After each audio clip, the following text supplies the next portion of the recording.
Rummy प्रकरणानंतर पुन्हा एकदा माणिकराव कोकाटे यांच्या राजीनाम्याची मागणी केली जाते। याआधी देखील माणिकराव कोकाटेंनी केलेली त्यांची वक्तव्य, त्यांचं कोर्टाचं प्रकरण या सगळ्यामुळे त्यांच्या राजीनाम्याची मागणी झाली होती।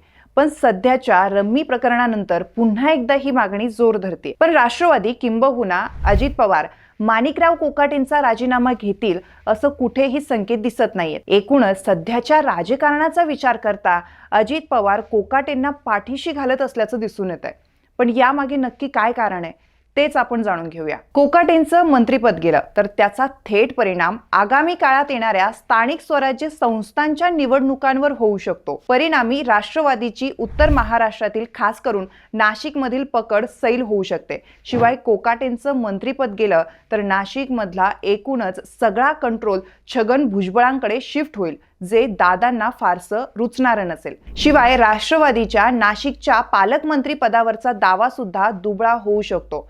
त्यामुळे एकूणच या सगळ्या गोष्टींचा विचार करता सध्या अजित पवारांनी माणिकराव कोकाटेंच्या राजीनाम्याबाबत मौन बाळगलेलं दिसतंय। तर यावर तुमचं मत काय? माणिकराव कोकाटेंनी राजीनामा द्यायला हवा का? तुम्हाला काय वाटतं ते आम्हाला कमेंट करून नक्की सांगा। आणि आमच्या ऑनलाईन नेताच्या सर्व पेजला फॉलो, लाईक आणि सबस्क्राईब करायला विसरू नका।